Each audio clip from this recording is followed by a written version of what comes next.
Okay, now I'd like to invite Harsh once again to give the solution side before he had laid down the foundation for the day, giving industry perspective. Now I want him to focus or showcase how he's helping the industry. Can we welcome Harsh once again with a big round of applause? Nice listening to Priyanka.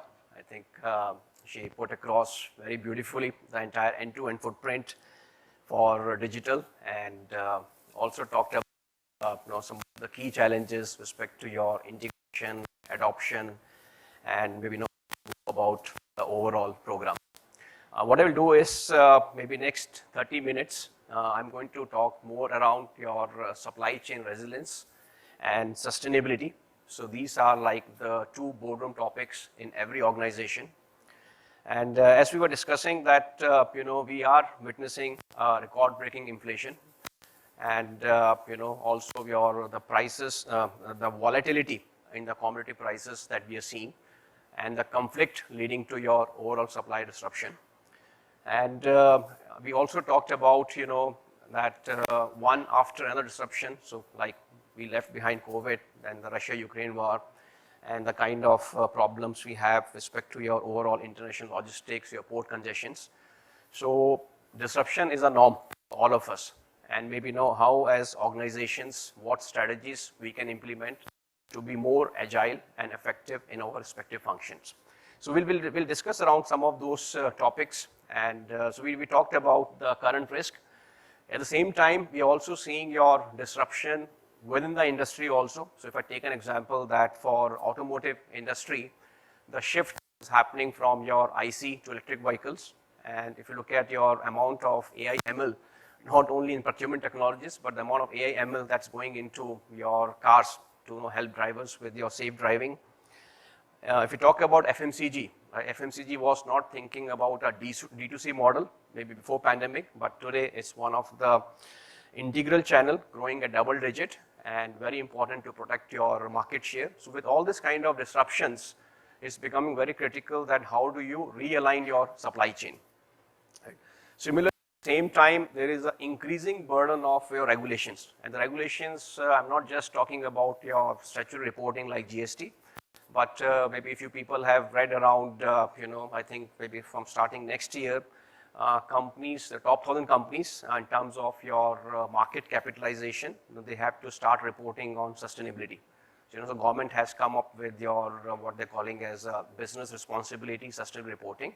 I'm sure it's a start, and maybe in a couple of years down the line, it will become a mandate for all the companies to report on sustainability. And also, in addition to that, there are other compliances which are linked to your ethics, your bribery, your Slavery Act, and many other. And the last one is with respect to the overall dependency on the global supply chain. And maybe just kind of quote an example, I think what has happened at the Russia-Ukraine war. And I think everyone knows what kind of echo that happening is not right in terms of overall freedom and sovereignty. But if you look at the same time globally, Russia only contributes to your 2% of GDP, but the kind of impact it has caused, because the 2% of GDP, it comes from your supply of your critical materials, like your oil or your metals or agri-products like your wheat and corn, right? So I'm saying, what I'm trying to say is that any disturbance that happens in any part of the world, that everyone gets impacted today. Saying this, what are the resilience strategies, we can take into consideration? So if you look at the topmost, is more around your collaboration. And this collaboration in terms of sharing your data with your suppliers, sharing strategic programs with your suppliers, align your incentive programs to those challenges, and also putting your risk mitigation strategies for your critical suppliers. At the same time, procurement can play a very critical role working with your R&D, engineering, and technology to ensure that the products are not overly customized. That narrows down your choice for suppliers and design. And with all the disruptions in the past couple of years, I think the diversification, whether with respect to supplier or your regional diversification has become a key.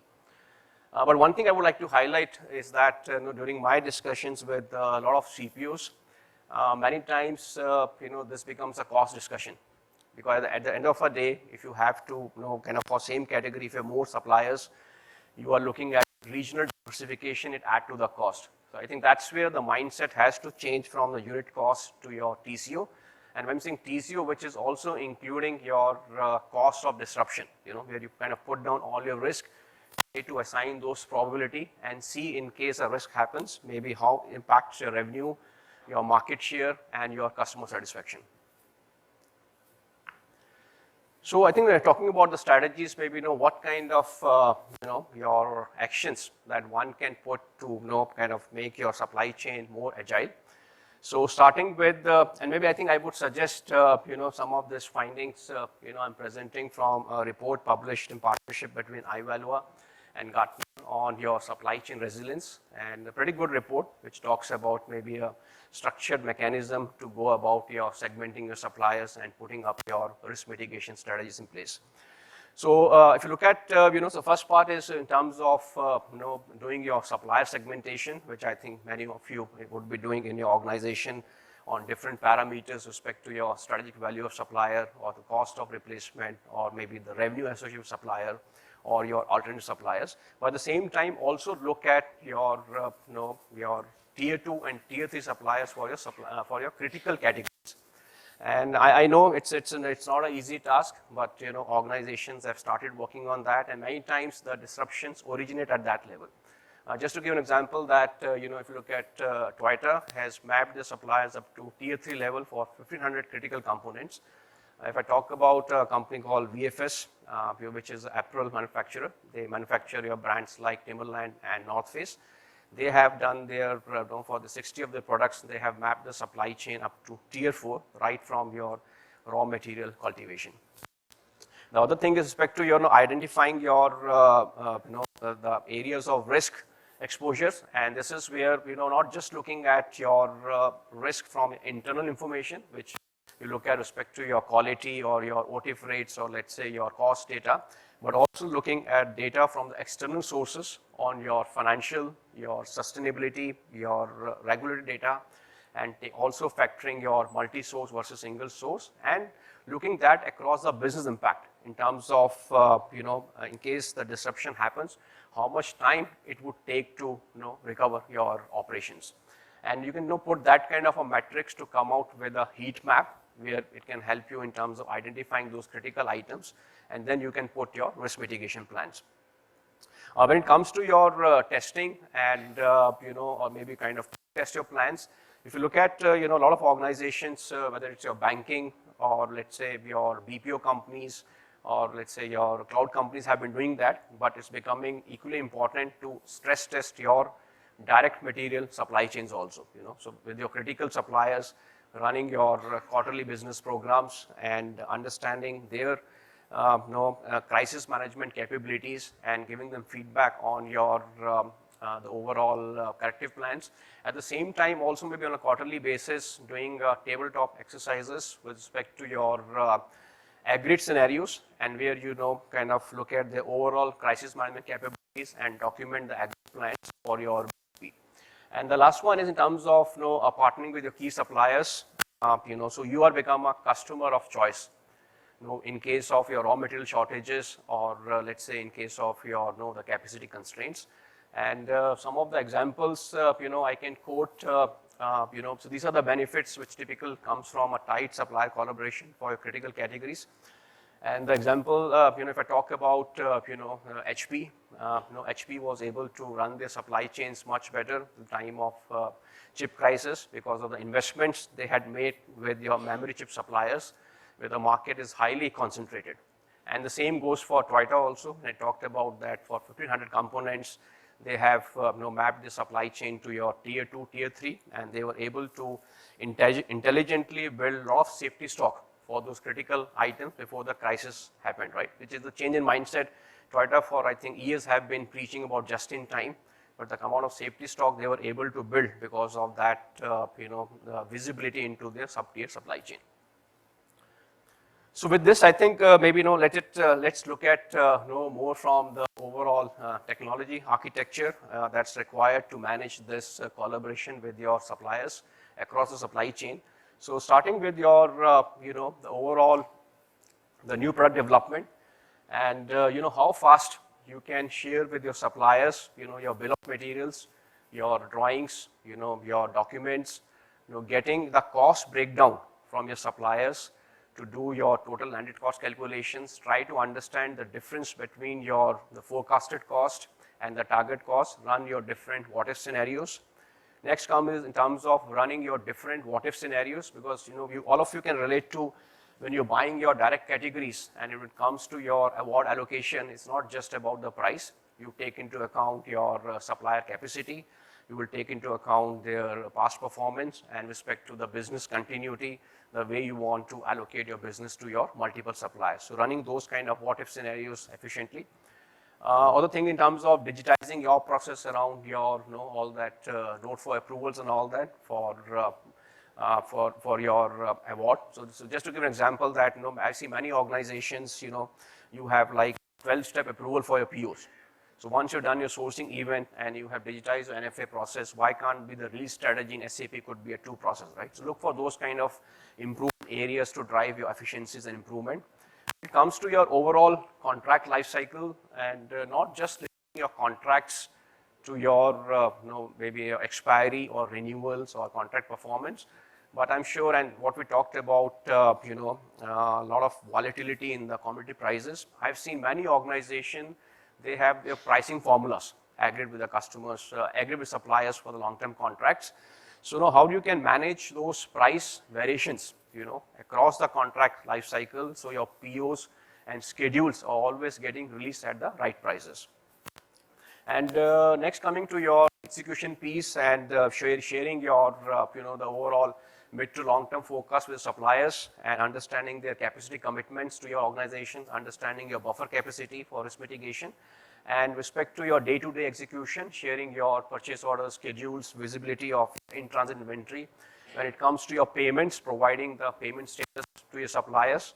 And the last piece is more on the inventory, and this is where, with respect to your agility, the categories which you are running on, let's say your VMI or consign model, how you can kind of make your inventory visible to your suppliers, and then basically run your auto replenishment models. So once you look at, so this is the kind of the digital footprint or the architecture that one can look at to implement your end-to-end digitalization of processes. And then on the top of that, we keep on hearing about all that machine learning or NLP and your deep learning. You can leverage all those kind of different models to drive your analytics, which is not just at the historical data, but can also provide you some predictive insights also. Right? And now coming to your, we also talked about managing the overall risk.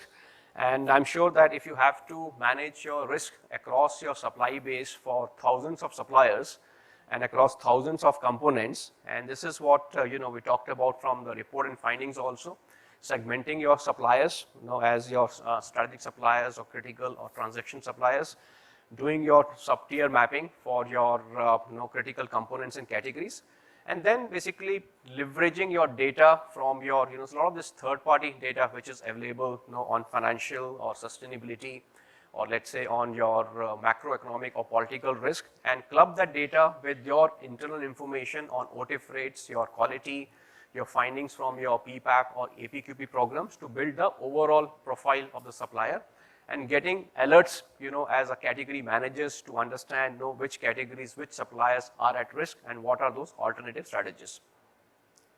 Saying that, I think maybe let's spend maybe a couple of minutes on the ESG, and I think we heard from Priyanka also, and this is what I'm sure all of us would agree, that ESG is no more just a moral imperative, but at the same time, it's more to do with your brand reputation and also helping you increase revenues. And so I talked about how government is pushing those regulations with respect to driving ESG into your supply chains. And at the same time, there are a lot of ESG funds, right? Today, when it comes to your investors and all that, they're looking at maybe your plans for the overall sustainability and reduction in the carbon emissions. And so in this case, what procurement can do, and this chart is interesting. This is a report that was published by your McKinsey, which talks about how procurement can make 5x impact on your social and environmental. And the reason is definitely because of the large supply base, introducing your supply diversity programs. And then we had talked about your scope 3 emissions, which are pretty much controlled by your suppliers. So how you work with your tier 1 suppliers and tier 2 suppliers to kind of reduce your emissions over a period of time. So what kind of data, processes and tools can be kind of put in place to help procurement drive those digitization for sustainability? So it starts with your discovering your suppliers, looking at their sustainability certificates, their diversity certificates at the time of your onboarding. And then once you onboard, qualify, work with them on the overall sustainability initiatives. I'll give an example from one of our customers. They have more than 3,000 plus suppliers, and they are running campaigns on sustainability across their supplier base, which does your auto scoring, identifies your areas of improvement, initiate improvement programs and all that, and then basically kind of give them one-click reports on the overall sustainability of the supply base by spend wise. The next one is in terms of maybe also enriching your supplier data with your third-party information. So I know some players like your EPAs and all that provide a lot of KPIs on your human rights, your ethics, your child labors, and a lot of KPIs which are also linked to your sustainability also. When it comes to sourcing, so sourcing and sustainability goes hand in hand. And so not just looking at your supplier performance or capacity, but also looking at their overall ESG scores when you're doing your awarding and allocation to their suppliers. And the last one is in terms of doing this on an ongoing basis, where system can trigger your alerts in terms of the gaps identified on the overall sustainability programs, and can help you kind of put up those corrective action plans and all that. And this is the last slide, I think, and maybe just a quick introduction on what we do as Ivalua, and we're happy to share more information. We have a booth outside. So basically, we work with our customers and provide a platform to help them digitize their processes for entire, I would say, source to pay processes, right starting from onboarding of suppliers, your qualification of your suppliers, managing your supplier performance, improvement plans. When it comes to sourcing, managing your RFQs or digitizing RFQs, not just for indirect categories, but also for your direct categories, or running your RFQs for your CapEx programs or multiple rounds of negotiations. Managing your contracts, both pre-negotiation and post-negotiation, managing your amendments, managing I would say the overall contract performance and the price variations into the contract. And then on the downstream piece, the catalog management for your indirect materials and all that. And with respect to your direct materials, managing your post-PO collaboration with your vendors, sharing the schedules, managing your ASN, or let's say your inventory visibility of your suppliers. On e-invoicing, the entire AP automation piece of your invoice acquisition, validation, and integrating with your ERPs for payments, and the overall spend analysis for your indirect and direct materials. So that's what we provide the technology solution or the platform to enable these processes for the procurement function, and which provides you a lot of analytical insights and the BPM engine to take care of your approval workflows and all that. And integration, I think, is a key. I'm sure all of you have made investments in your respective ERP systems. So it's very important to seamlessly integrate with your respective ERP systems to provide a unified experience to the buyers. Right? So with this, I think maybe I'll end my presentation. I'm not sure if you have time, we can take some questions.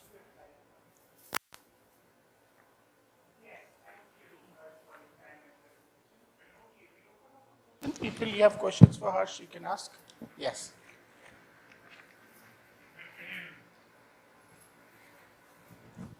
As a P2P process, just want to understand, will it be available as an app to the users?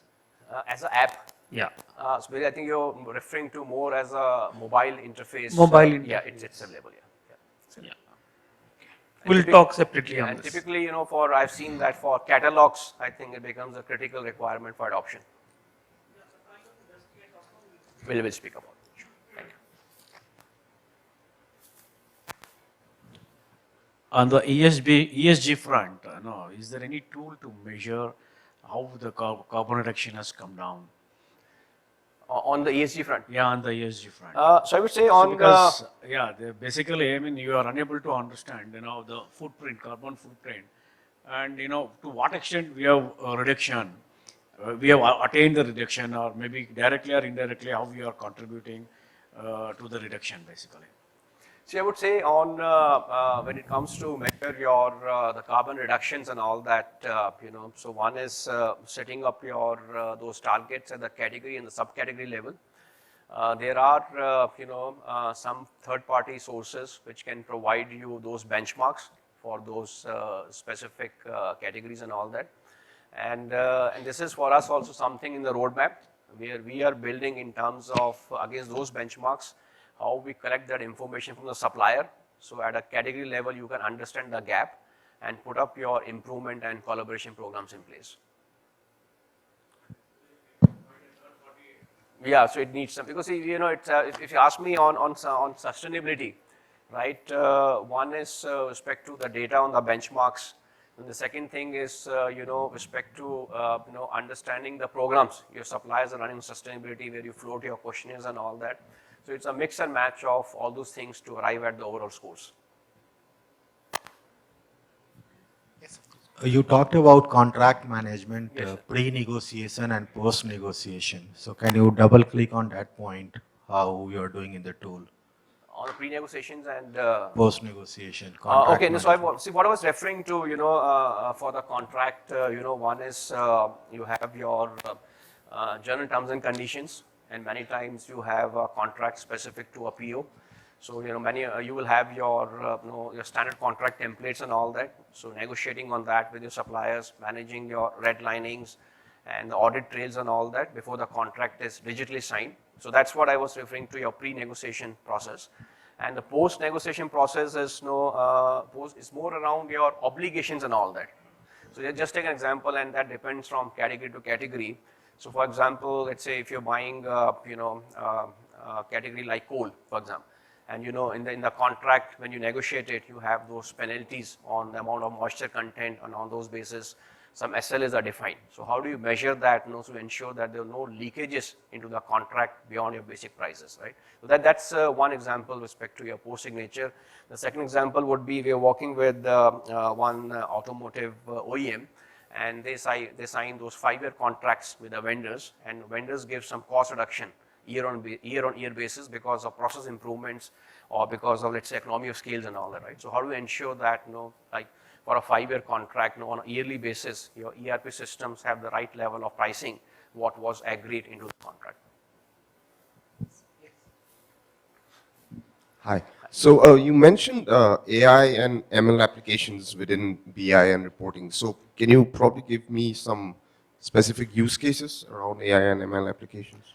So specific use cases, could be one is so let's talk about maybe first at the transactional level, maybe having your chatbots for the buyers, for the users, let's say for something like catalog, having a chatbot which can simplifying your buying process, or having a chatbot to answer your FAQ for the suppliers, which can drive adoption of these kind of tools and all that.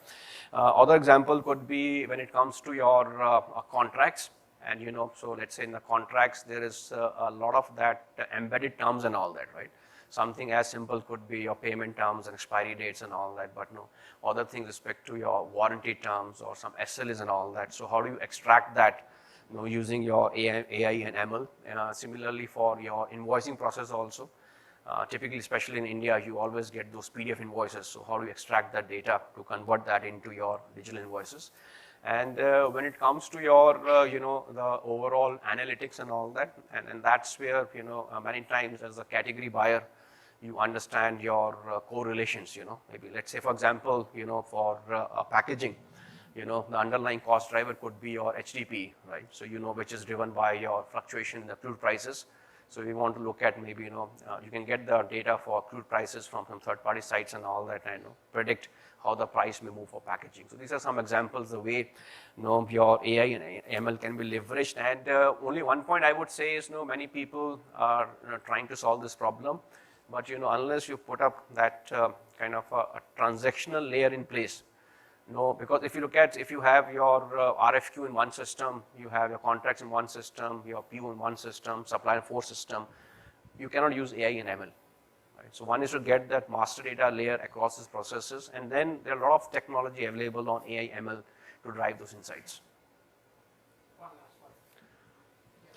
Harsh, you touched on some very interesting points. What we have seen is, while there has been a rapid development of technology, digital technology in particular, in the last few years, unfortunately, we have not seen a lot of transparency coming because of it, right? And in our view, a lot of that has to do with the fact that digital technology not getting linked with industry-specific functional expertise and market forces, right? Whether it is commodity prices, currency, etc., etc. So have you found some solutions around that? So I think maybe what you are referring to more on the adoption of these technologies, and I think you're touching upon the topic which is more linked to your direct materials. See, I would say, and let's see, I've been part of a lot of those meetings and all that, and there are two parts to this question. So one is, customer says that, this is the product I'm buying, right? Now, can you tell me I'm buying at the right price and all that? So see, in this case, one is that category expertise is with the procurement team, or maybe, sometimes you go to those consulting firms, who will do your tear down and come up with your overall price breakdown and do your benchmarking and all that, right? I have not seen any kind of a technology company having those kind of expertise where they can give you this pre-built models and all that. Where the technology companies can come and help you improve efficiencies.